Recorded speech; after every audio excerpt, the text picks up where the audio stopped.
Bonjour à tous et bienvenue dans cette nouvelle vidéo de Murders Explained dans laquelle nous allons parler d'une histoire qui m'a assez troublé et qui est à ce jour un petit peu toujours mystérieuse. Dans cette vidéo, nous allons parler de l'histoire de Isabella Hellman et je vais pas vous en dire plus pour le moment parce que vous allez découvrir sa tragique histoire tout au fil de la vidéo. Avant toute chose, n'oubliez pas de liker, commenter et vous abonner juste en dessous si le contenu de la chaîne vous plaît. Je vais vous laisser vous asseoir confortablement dans le noir avec quelque chose à manger et à boire. Je lance le générique et on se retrouve juste après.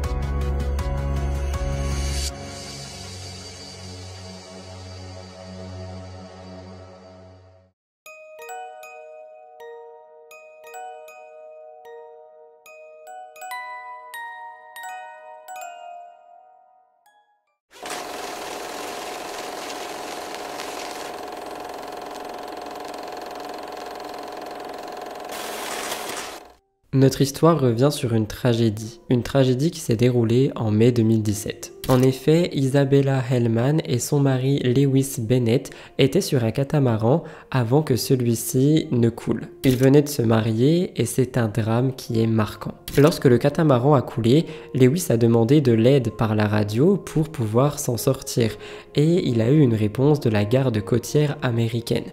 Mais à leur arrivée, Isabelle, la jeune épouse, n'était pas là. Au lieu de cela, le garde côtière a trouvé Lewis seul sur un radeau de sauvetage. Lewis Bennett avait 41 ans à ce moment et il avait la double nationalité Royaume-Uni et Australie. Isabella avait le même âge et elle était une citoyenne américaine née à Cuba. Elle était une agente immobilière très connue dans son milieu et ils ont commencé à sortir ensemble après une rencontre en ligne qui avait eu lieu 2 ans plus tôt. Leur relation s'est développée et en février 2017, ils se sont mariés, donc quelques mois avant cette tragédie. Ils avaient d'ailleurs un enfant de 1 an, Emilia. Lewis, Isabelle et Emilia se sont installés sur la côte atlantique de Delray Beach en Floride. Et c'est de eux dont on va parler, alors laissez-moi vous raconter leur histoire.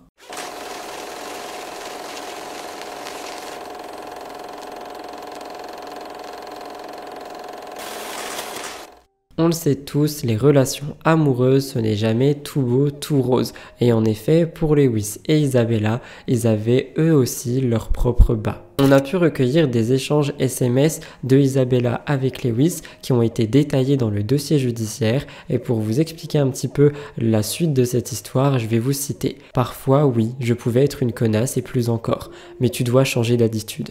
Tu me rends folle en criant et en parlant mal. Tu me repousses. Si tu ne m'aimes plus ou si tu ne veux plus de moi, réparons cela dès que possible. Parce que c'est très pathétique la façon dont tu me traites tout le temps. Comme vous l'aurez compris via la présentation, ils n'avaient pas pu passer leur lune de miel immédiatement après le mariage. Et comme vous l'avez compris avec les messages que je viens de vous lire, ils avaient quand même un mariage compliqué. Donc ils ont fini par reporter cette lune de miel et finalement ils ont prévu de naviguer avec le catamaran en mai 2017. Leur itinéraire prévu de navigation devait les emmener de Saint-de-l'Île-Martin à Cuba. Il faut savoir que Lewis naviguait depuis de nombreuses années et c'était d'ailleurs un marin expérimenté. Il aimait la mer et il avait même servi comme officier sur divers voiliers. En plus de ça, il avait une procédure d'urgence totalement complète si jamais il y avait un souci. Donc si le navire devait présenter le moindre danger ou si la situation devait présenter le moindre danger, il aurait pu parier à ceci. Il avait des compétences qui étaient nécessaires pour intervenir si jamais on avait une situation d'urgence. D'autre part, Isabella, elle n'avait pas vraiment d'expertise en navigation et ni en préparation d'urgence. Donc ils étaient vraiment à l'opposé. Lui aurait pu sauver tout le monde et elle aurait pu sauver personne. Et maintenant, on va retourner à la fameuse lune de miel parce que c'est là où le mystère est vraiment palpable.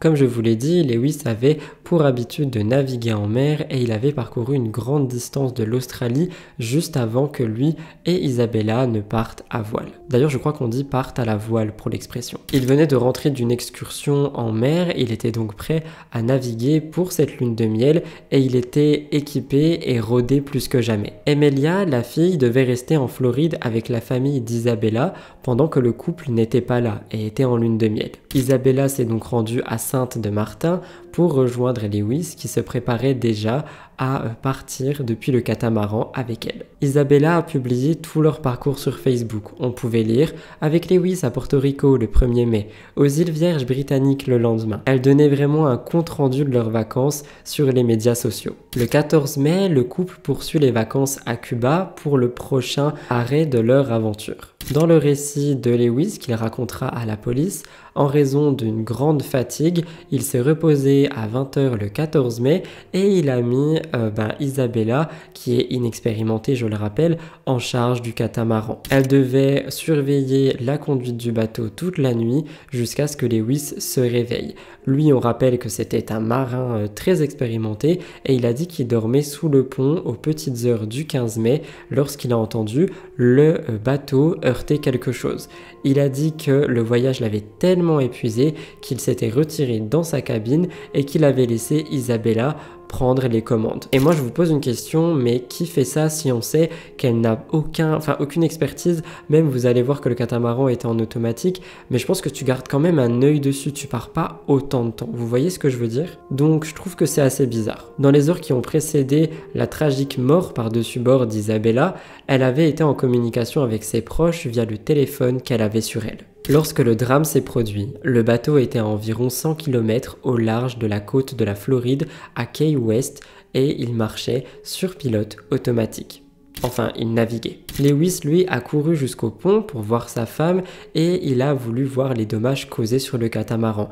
Et il a découvert qu'Isabella n'était pas là. C'est sa version. Il a dit aux autorités qu'il avait vu que le mât tremblait et qu'il craignait qu'il ait heurté Isabella, ce qui l'aurait jeté par-dessus bord. Le bateau commençait d'ailleurs à prendre de l'eau et peu de temps après, il a coulé entièrement. Lewis était très paniqué à ce moment-là, donc il s'est rendu sur le canot de sauvetage et il a attendu au moins 45 minutes avant d'appeler à l'aide. Il a dit qu'il était monté dans le canot de sauvetage vers 1h du matin et qu'il avait demandé du secours à la garde côtière. Ils sont immédiatement arrivés là où Lewis se trouvait et on le voyait flottant dans son bateau radeau et il avait l'air très calme. Encore quelque chose de suspect. La poursuite pour retrouver Isabella a eu lieu dans l'eau et on a vraiment cherché partout mais on ne l'a pas trouvé. De son côté, lui a été transporté par avion vers les Florida Keys. La recherche a duré 4 jours mais on n'a eu aucune trace d'elle. On a annulé cette recherche lorsqu'on a déterminé qu'elle avait péri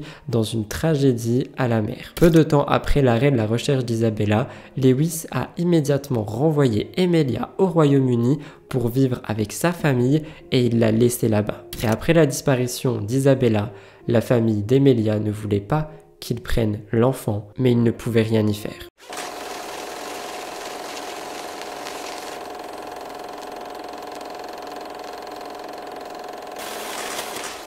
Lewis Bennett avait exigé un document officiel qui prononçait le fait que sa femme aurait été présumée morte un jour après la fin de la longue fouille. Selon le rapport, il voulait utiliser ce document pour avoir la responsabilité des biens et des finances de sa femme qui était disparue. Est-ce que vous trouvez ça étrange? Parce que moi oui. Il y avait d'ailleurs des pièces très rares que Lewis avait sauvées pendant le naufrage du bateau, des pièces qui ont été déterminées comme étant 717 pièces déclarées volées à un autre navire, le Kitty Air. Et avant de partir avec sa femme, Lewis était à bord d'un navire comme je vous l'ai dit, et il s'agissait du Kitty Air. Le capitaine du Kitty Air était un ami à Lewis et il lui faisait confiance et il avait dit qu'il n'avait pas voulu parler des pièces volées à la police parce que la couverture de l'assurance ne les couvrait pas. Et il s'agissait de pièces assez rares étant donné qu'elles avaient une valeur évaluée à presque 39 000 $. Lewis a été arrêté en août 2017 après qu'on ait eu toutes les preuves par rapport à ça. Il a dit que c'était lui qui avait introduit clandestinement ces pièces volées et par conséquent, il a été condamné à 7 mois de prison. Pendant son emprisonnement, les policiers ont reconstitué ce qui s'était passé à bord du Surf Into Summer ce soir de mai avec Isabella. Au fur et à mesure que l'enquête avançait, on a eu beaucoup de questions et des préoccupations que les proches et les enquêteurs ont vraiment soulevées. Lewis, premièrement, n'a pas cherché Isabella de manière très détaillée. Donc il ne l'a pas cherché dans l'eau, il n'est pas resté très longtemps pour voir si elle était près du bateau, il a juste fui et après il a contacté les autorités. Les enquêteurs ont également découvert que contrairement à ce qu'il a affirmé, les trous dans le bateau n'étaient pas du tout le résultat d'une collision, mais venaient depuis l'intérieur du bateau et ça a pu être prouvé avec les photos qu'on a prises du bateau. On a également découvert que les trappes du fond du bateau avaient été déverrouillées, ce qui laissait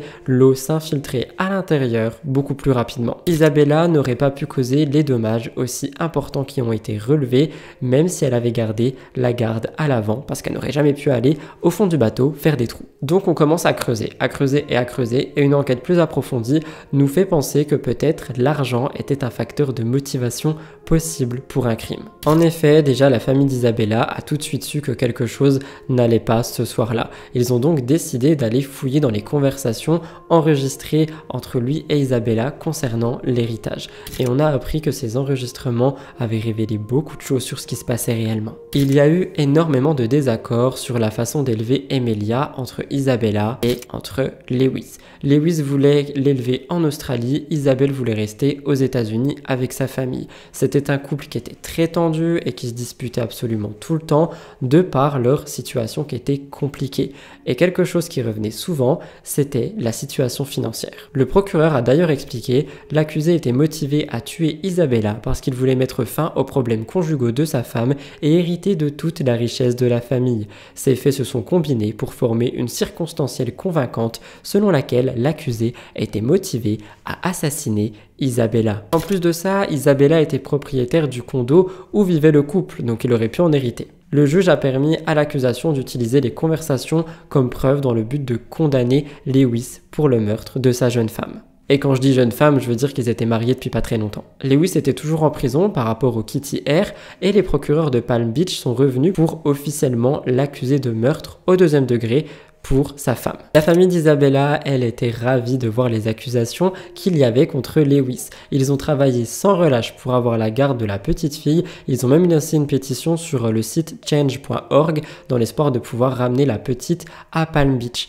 Malheureusement, Emilia est au Royaume-Uni depuis plus de 6 mois à ce moment-là, donc le tribunal britannique a dû décider d'où elle allait résider et vu son jeune âge et la situation de son père, elle a malheureusement dû rester au Royaume-Uni avec la famille de Lewis Bennett. Lewis, lui, avait eu une relation très tendue avec la famille d'Isabella. Il y a eu des accusations qui ont été dans les deux sens. Lewis a accusé la famille d'Isabella d'avoir volé des biens à lui au condo, notamment son ordinateur, sa bague de fiançailles.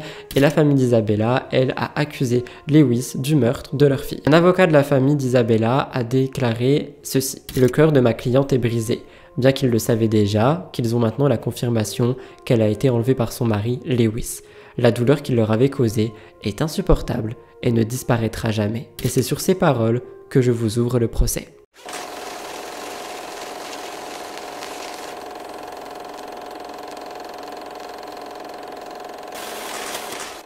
Au moment du procès, Lewis faisait face à des accusations de meurtre au 2e degré, auxquelles il a d'abord plaidé non coupable. Puis, en novembre 2018, il a accepté un plaidoyer. Le bureau du procureur a abandonné l'allégation du meurtre au 2e degré en faveur de l'accusation d'homicide inférieur involontaire. Et en fait, la peine maximale en Floride pour cet homicide est de 8 ans. Dans la salle d'audience, en mai 2019, Lewis a accepté la responsabilité de la mort de sa femme et il s'est excusé auprès de toute la famille dans le cadre de son plaidoyer. Mais il a quand même demandé au juge de le libérer plus tôt en raison de pouvoir s'occuper de sa fille. Il a aussi dit espérer avoir une libération anticipée afin de pouvoir élever sa fille comme Isabella l'aurait toujours voulu. Il jouait vraiment sur sa fille pour pouvoir sortir plus tôt ou du moins éviter la plus grosse peine de prison. Le juge juge lui a infligé la peine maximale de 8 ans. Peu de temps après, c'est toute la famille Hellman qui a vraiment enchaîné les interviews, les télés, etc. Et surtout, il faisait tout pour aller rendre visite à la petite fille. Un juge de Floride a dit qu'Isabella avait été légalement décédée en mai 2019, soit 2 ans après sa disparition. Lewis Bennett, lui, était toujours en prison en Floride et une fois que sa peine sera terminée, il sera expulsé définitivement des États-Unis sans aucune possibilité de revenir. La famille d'Isabella, elle, a vendu l'appartement dans lequel ils vivaient et à côté, ils ont d'ailleurs dit que $18 000 devaient être mis de côté par rapport à cette vente pour la petite fille Emilia. Les procureurs ont d'ailleurs demandé à ce que sur les rapports, quand c'était écrit perdu en mer, présumé noyé, ça soit remplacé par négligence grave par le mari Lewis Bennett ou homicide. Le tribunal a accepté mais a dit que ça serait au médecin légiste de refaire les rapports et en fait Lewis Bennett lui a essayé de défendre ça en disant que si jamais Emilia tombait sur tout ceci, ça pourrait la choquer. Il a également dit que apparemment Isabella avait une assurance vie mais qu'on n'a jamais pu la retrouver. Enfin, il a vraiment beaucoup parlé d'argent je trouve et j'ai l'impression que les rumeurs sont vraies et que tout ce qui comptait pour les Wyss, c'était l'argent. Et en fait, par rapport à l'argent et au compte, on voulait vraiment que ça soit écrit partout, qu'il y a eu une négligence grave par le mari, parce qu'une fois qu'il allait sortir de prison, évidemment que si elle est toujours portée juste disparue aux yeux du public, aux yeux des médias, etc., eh bien, s'il veut aller récupérer l'argent à la banque, ça reste son mari, donc il peut, personne ne va poser de questions, surtout pas quand on parle d'une tragédie. Donc en fait, c'était beaucoup plus simple et sécurisant pour les revenus qui restaient à Isabella, ses économies et tout ça, si on voulait les faire parvenir à sa fille, de vraiment montrer que Lewis avait quelque chose à voir dans la disparition de la mère. Mais un avocat des parents de Lewis a vraiment déclaré tout le temps et sans relâche que ça pourrait choquer la petite si jamais elle tombe dessus, etc.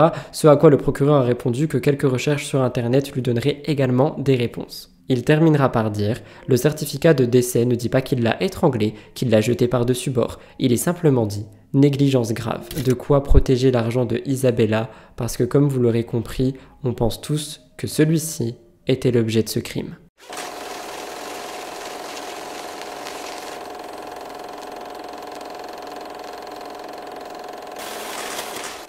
Voilà tout le monde, c'est donc tout pour l'histoire de Isabella Hellman. C'est une histoire qui m'a un petit peu retourné la tête parce que au début, plus je faisais des recherches dessus, plus je lisais les articles, etc. Et je me disais, bah non, en fait c'est peut-être un accident. Et à chaque fois que j'arrivais au dénouement sur chaque article, je me disais, mais c'est impossible. En fait tout ça a été fait juste pour l'argent, soit de l'assurance vie, soit de la maison, soit des économies, parce que Isabella avait quand même pas mal d'économies. Et il aurait même été jusqu'à utiliser sa fille pour sortir plus tôt et... Bref, c'est vraiment des choses que je trouve absolument horribles. Et si vous voulez mon avis, le fait qu'il aille placer sa fille au Royaume-Uni pendant environ 6 mois minimum, s'il savait très bien ce qu'il faisait, c'était certainement pour pas qu'elle n'aille dans la famille d'Isabella aux États-Unis. Quoi qu'il en soit, c'est vraiment une histoire qui m'a beaucoup touché et que j'avais envie de partager avec vous. J'espère qu'elle a pu vous intéresser et vous intriguer, et si tel est le cas, je vous laisserai comme d'habitude liker la vidéo, la commenter juste en dessous et vous abonner à cette chaîne. En ce qui me concerne, je vous laisse là, je vous dis de prendre soin de vous, je vous retrouve dans 2 jours pour une nouvelle histoire horrifique et je vous remercie de m'avoir écouté jusqu'ici.